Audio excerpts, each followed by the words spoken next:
Entre les lignes, Liliane Taourou.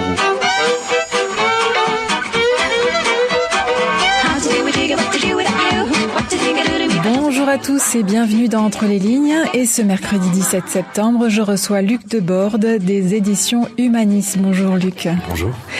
Les éditions Humanis qui publient pas moins de 5 titres à la veille du Salon international du livre océanien qui se tiendra du 9 au 12 octobre prochain à Nouméa. Je reçois également 2 de ces auteurs, Laurent Pomès. Bonjour Laurent. Bonjour.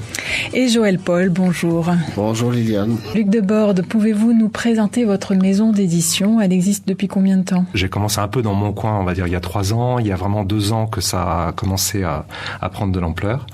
Et ça fait à peine quelques mois que je me suis vraiment implanté sur le territoire, parce que ça peut paraître curieux, mais mes activités, je les ai commencées en fait en travaillant avec des auteurs à l'extérieur de la Calédonie, ou par exemple sur des livres classiques, donc même pas d'auteurs contemporains. C'est par là que j'ai commencé, parce que c'était le plus simple. Et donc ça fait à peine quelques mois que j'édite réellement des auteurs locaux. Alors justement, votre particularité, c'est de faire des livres numériques. Alors vous pouvez nous expliquer concrètement comment ça marche ? Je sais que vous ne faites pas que des livres en format numérique, on y reviendra, mais le livre numérique, parce que justement vous parlez d'auteurs qui sont pas forcément d'ici ou pas forcément de ce temps dans lequel nous vivons, c'est parce que vous avez donc cette... Voilà, disons que j'aime pas trop en effet être catégorisé dans le numérique, parce que ça n'est qu'une partie de l'activité. Ça a été une partie vraiment intéressante parce que, et d'une manière générale, toutes les nouvelles technologies, c'est-à-dire le numérique, c'est aussi l'impression à la demande, c'est-à-dire ça concerne également le livre papier. Ça permet d'avoir des livres qui sont imprimés au fur et à mesure des ventes et qui évitent d'avoir à faire du stockage. Et ces nouvelles technologies, ça a été aussi la possibilité de travailler avec des auteurs dans le monde entier, on va dire dans toute la francophonie, et de vendre des livres à toute la francophonie, et donc de pas se limiter à un marché particulier, ni la Calédonie, dont on imagine aisément les limites en termes de volume, mais ni la France non plus, parce qu'au final, la France, c'est que 70 millions d'habitants sur 240 millions de francophones aujourd'hui dans le monde. Donc c'est vrai que ça a été un peu la particularité de mon approche, de démarrer dès l'origine sur ces nouvelles technologies et d'aller explorer tout de suite ce que les modifications qui ont lieu actuellement sur le marché du livre peuvent apporter de nouveau, et essayer éventuellement là-dedans de trouver des créneaux que personne d'autre n'exploitait beaucoup, de façon à pouvoir rentabiliser mes activités plus facilement. Alors vous faites des livres en format papier qu'on peut trouver en librairie. Pour ce qui est du livre dans d'autres formats, des formats numériques, pour les auditeurs, est-ce que vous pouvez nous expliquer ? On va sur votre site. Et ensuite, que se passe-t-il ? Alors, pas forcément. L'intérêt d'aller effectivement sur le site des éditions, c'est vous allez avoir finalement des liens vers toutes les autres formes d'édition numérique ou papier possibles pour un livre donné. Mais sinon, on peut se rendre directement sur Apple Store, sur Google Store, sur Amazon, sur le site de la Fnac, sur Immatériel. Enfin, il y a environ une trentaine de plateformes aujourd'hui numériques en France. Et puis, taper simplement le nom de l'auteur et du livre, et puis procéder à l'achat comme pour n'importe quel autre titre, quoi.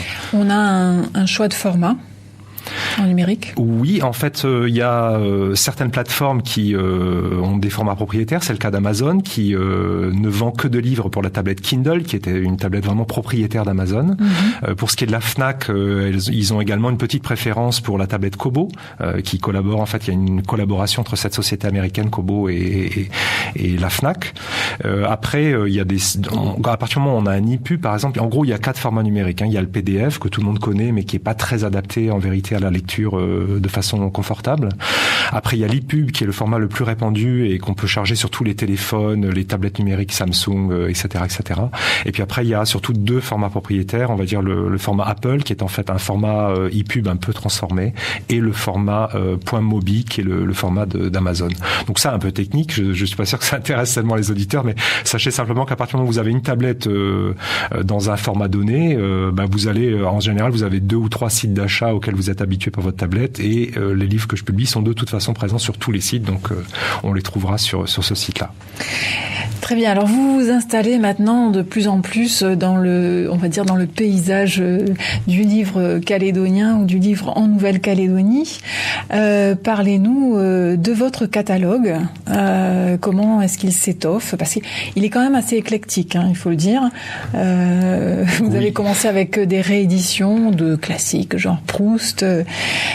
Pour les auteurs contemporains, est-ce que vous avez une ligne éditoriale ? Alors pour dire les choses franchement, en fait, je me cherche. On va dire les choses comme elles sont. Je me cherche. Je cherche également le marché. Au début, j'ai voulu aussi essayer d'identifier dans quel secteur j'étais le plus compétent ou lequel me plaisait davantage, en fait, et dans lequel j'avais envie de travailler. Et donc c'est vrai qu'aujourd'hui, j'ai un peu touché à tout. J'ai commencé par la réédition de classiques parce que c'est finalement un secteur qui est assez simple. On reprend un texte, on l'enrichit, j'ajoute des notes de bas de page, j'ajoute des analyses du texte, etc. Mais tout ça est assez rapide et ça m'a permis finalement de me constituer un catalogue conséquent assez rapidement. Et puis je me suis mis à l'édition dans le sens noble, si je peux me permettre du terme, c'est-à-dire l'accompagnement de l'auteur dans son écriture, qui est vraiment un métier très très spécial, parce que ça demande à savoir créer un lien en fait avec l'auteur et à savoir où on peut intervenir par rapport à chaque auteur. Évidemment, chaque cas est particulier, où est-ce qu'on ne peut pas intervenir. Et en vérité, j'ai découvert que c'est ce qui me passionnait le plus. Donc c'est vrai que ces derniers temps, je me suis beaucoup attaché à la publication d'auteurs vivants. Et puis, comme c'est quand même sympa de les rencontrer, les auteurs, et ben du coup, ces derniers temps, je suis pas mal mis sur des auteurs calédoniens. Vous avez plus de chances de rencontrer quand ils sont vivants, effectivement, et calédoniens encore plus, puisque vous vivez en Calédonie. Donc dans votre catalogue, on retrouve de la poésie, de l'ésotérisme, de la science-fiction, on va en reparler. La ligne éditoriale, en fait, n'est pas liée à un genre, comme c'est souvent le cas pour des maisons. Moi, j'ai pas voulu me spécialiser sur un genre. Par contre, il y a une page là-dessus, sur le site, qui parle de notre ligne éditoriale, et elle est assez précise, malgré tout, même si elle n'est pas liée au genre. Elle est assez précise sur les exigences que j'ai par rapport aux auteurs. Qu'est-ce qu'il doit y avoir dans un livre pour que, de mon point de vue, parce que chacun a son point de vue sur la littérature, pour que, de mon point de vue, le livre puisse présenter un intérêt de publication. Vous sortez 5 livres à l'occasion du SILO, le Salon international du livre océanien. Pour vous, c'est une sorte de rentrée littéraire calédonienne, ce salon du livre, pardon? Oui, en fait, ça s'est fait vraiment par hasard. C'est tombé comme ça. Vous savez, des fois, ça peut prendre plus d'une année, en fait, pour arriver à terme de l'édition d'un livre. Ça dépend vraiment de l'auteur, ça dépend des difficultés qu'on peut rencontrer. Il s'est avéré que, vraiment, par coïncidence, honnêtement, parce que j'étais prévenu du SILO vraiment au dernier moment, donc j'aurais pas eu le temps de préparer tout ça juste pour l'occasion. En fait, ça s'est tombé juste au moment où ces livres arrivaient à maturité et où je pouvais du coup... Mais c'est vrai que ça donne en effet l'équivalent d'une bonne rentrée littéraire. Entre les lignes, Liliane Taourou sur NC Première. Et nous sommes en compagnie de Luc Deborde des éditions Humanis et de Laurent Pomès et Joël Paul, auteurs donc aux éditions Humanis. Tout de suite, on va parler un petit peu de poésie. Donc vous avez réédité un livre de Nikola Kurtovic qui avait paru il y a fort longtemps. Oui, c'est aussi l'intérêt du numérique, c'est qu'après il n'y a plus d'épuisement en fait. Quand un titre est mis en numérique, il est là, enfin en tout cas tant que le numérique existera, quoi. Et là, c'était un titre qui datait de 83, donc vraiment très ancien, et c'était vraiment justifié de le remettre dans la course, quoi. Et ce titre, c'est Homme Montagne. Oui. Alors, je vais recevoir Nikola Kurtovic juste avant le SILO, justement le 8 octobre, donc on en reparlera certainement. Laurent Pomès, J'ai rêvé d'un autre monde, c'est le titre de votre livre. C'est un livre de science-fiction. Oui, c'est un livre de science-fiction à caractère anticipation, en fait, qui se déroule à la fois à l'époque moderne, dans les années 40, et aussi dans un futur proche. C'est votre premier livre ? Oui, tout à fait, oui, premier auteur. Ouais. Vous êtes lecteur de science-fiction ? Je suis lecteur de science-fiction, mais pas fanatique au départ. Mais j'aime bien cet univers, donc je m'y suis plongé allègrement. Alors, la genèse de ce livre ? L'idée, elle vient une envie d'écrire ou... Au départ, pas tellement. L'idée, c'est beaucoup de lecture au départ, très hétéroclite, une rencontre avec des personnages plutôt intéressants, et puis une recherche intérieure, et enfin le désir de libérer l'imaginaire et les rêves. Alors, est-ce que vous êtes scientifique dans votre... Oui, j'ai une formation scientifique au départ, oui. Voyageur aussi ? Plutôt biologie. Oui. Voyageur aussi ? Oui, j'aime beaucoup ça, le voyage, oui. Parce que dans le livre, on voyage à la fois dans le temps et dans le monde. Enfin, voilà. Même au-delà. Dans le monde, ce sont des pays où je suis allé. Dans le temps, pas encore. Et dans l'espace ? Non, pas encore non plus. Non plus, non, je crois pas. Enfin, dans les rêves, oui, mais pas physiquement, en tout cas. Alors l'histoire, difficile à résumer, comment on fait Oui, enfin je peux dire que voilà, au départ, l'héroïne principale c'est une journaliste, donc et l'un de ses principaux amis est un scientifique qui fait des recherches sur la nature du temps, et lui va être enlevé par une organisation mystérieuse. Alors on a le savant fou, la jeune et jolie journaliste. Voilà, c'est ça, ouais. On dit pas savant fou d'ailleurs, on dit chercheur avant-gardiste. Absolument. Et effectivement, ils vont suivre sa trace avec un agent des services secrets jusqu'au milieu du désert australien. Et puis là, ils vont découvrir une base secrète de la NSA. Et à partir de là, chacun va vivre une aventure aussi incroyable qu'inattendue, qui va leur faire un peu réviser leur conception de la réalité des choses. Est-ce que vous pouvez nous faire lecture d'un extrait? Alors c'est pratiquement le tout début du roman. Voilà, oui, avec plaisir. Lors de la première mission, Kerman et ses 2 équipiers n'avaient rien remarqué de particulier sur la Lune. C'est seulement après leur retour sur Terre qu'une tache insolite en forme de château avait été identifiée sur certains clichés réalisés à partir de l'orbiteur. Sa position, 8,10 degrés nord et 8,10 degrés est, l'a située à quelques encablures de la faille Rima Hyginus. Le docteur Cain Shepard replaça hâtivement la caméra sur son support, juste avant que les vibrations des propulseurs ne deviennent paroxystiques. Après une puissante décélération, il ressentit un léger choc, puis ce fut le silence. Le hublot renvoyait maintenant l'image d'une plaine grisâtre et chaotique, écrasée sous la noirceur d'un ciel profond. « Challenger sur la Lune », confirma le commandant. Ouverture du SAS. Très bien, merci beaucoup. Alors, vous avez une formation scientifique, vous l'avez dit, mais est-ce qu'il a fallu faire des recherches, que ce soit sur le monde scientifique ou autre, sur... Des recherches, oui et non, parce qu'en fait, je me suis toujours intéressé à tous ces domaines. Donc, depuis très jeune, j'ai lu des livres sur ce sujet-là, sur tous les développements scientifiques qui peuvent exister, de tout l'avenir qu'on peut attendre de ces choses-là. Et donc, ça m'a donné envie de créer cet univers à l'intérieur duquel j'offre aux lecteurs la possibilité de voyager un petit peu dans un futur possible, qui, à mon avis, est tout à fait probable. Alors, est-ce que vous avez rencontré des difficultés particulières dans le processus d'écriture? Mais en fait, j'ai commencé assez tôt à écrire ce livre, mais je me suis arrêté très longtemps. J'ai mis 2 ans pour l'écrire, puis après je l'ai laissé un peu au placard pendant 8 ans. Et puis j'ai décidé de le reprendre, en fait, et c'est à ce moment-là où j'ai créé une première version, si on veut, plus technique, plus scientifique. Et quand je l'ai proposé à mon éditeur, il m'a dit non, ça peut pas faire, c'est pas grand public. Donc, il m'a proposé de réécrire plusieurs passages, ce que j'ai fait avec plaisir. Et effectivement, ce qu'il en sort est beaucoup plus intéressant à mon goût. Et au goût de l'éditeur. Absolument. Par la force des choses. Alors, un livre de science-fiction, Joël Paul, est-ce que le vôtre, Les Visiteurs du Château Hagen, quelque part, il y a un peu de voyage dans le temps aussi? Oui, il y a du rêve, il y a de la fiction, pas de la science-fiction. C'est un livre qui est né dans mon imagination à partir d'une exposition qui a eu lieu au Château Hagen. Donc, j'ai été inspiré par les visiteurs du Château Hagen. En fait, je devais faire le guide et j'ai plutôt été initié par mes visiteurs qui m'ont parlé d'histoire, qui m'ont donné envie de prolonger cette expérience. C'était pendant les Journées du patrimoine l'année dernière. Et donc, ça démarre comme un livre d'histoire. Ça part en 1856. J'ai été tenté de faire de l'histoire un petit peu comme mon ami Jean-Marie Crenier, sauf que c'est pas mon style d'écriture, mais c'était assez tentant. Alors je démarre là-dessus et je me suis servi de ce que j'ai vu, de ce que j'ai entendu au château pour amener une histoire de fantômes, disons. Alors quand même, Joël Paul, les personnages sont pratiquement tous réels.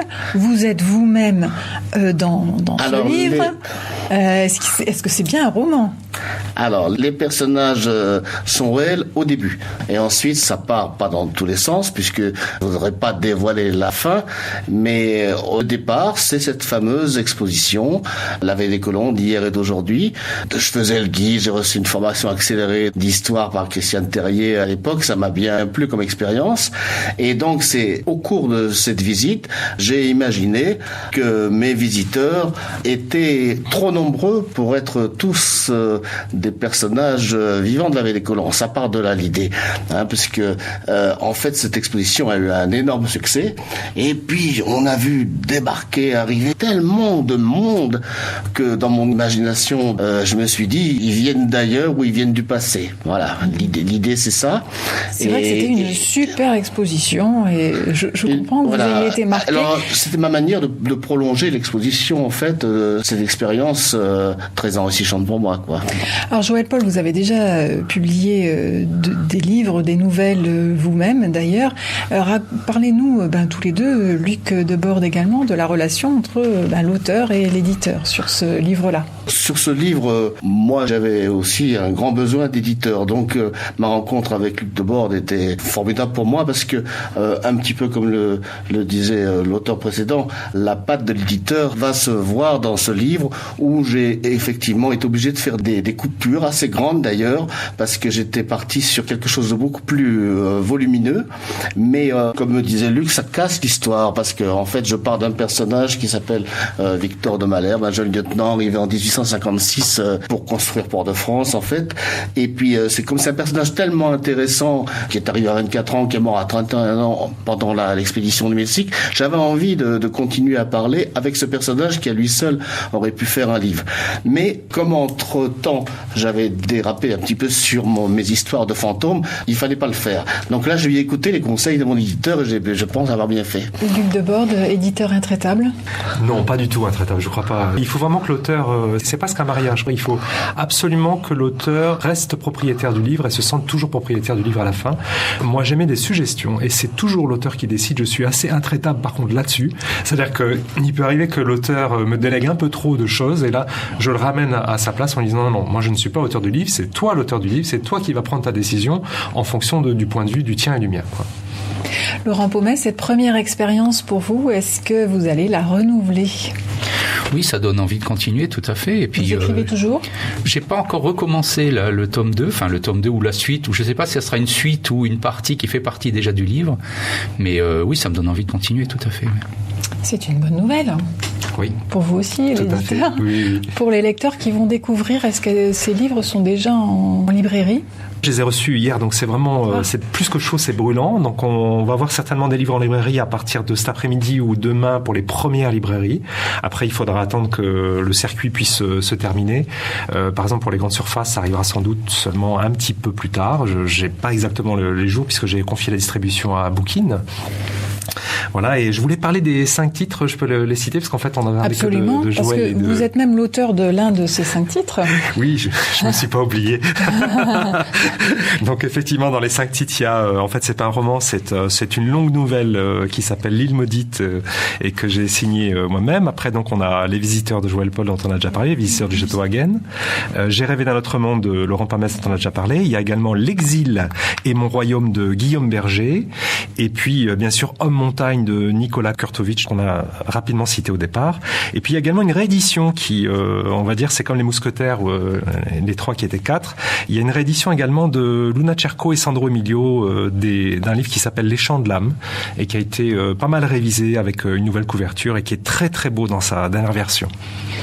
Alors on en parlait hors antenne tout à l'heure avant l'émission. Je signale quand même qu'en allant sur le site des éditions Humanis, vous pouvez cliquer sur des vidéos pour avoir un aperçu des différentes productions des éditions. C'est une heureuse initiative.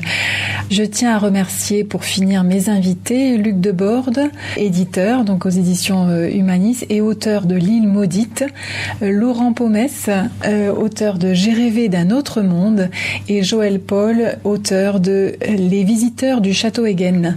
Rendez-vous avec tous les 3 au Silo, au Salon du Livre Océanien. Merci à vous tous qui nous écoutez.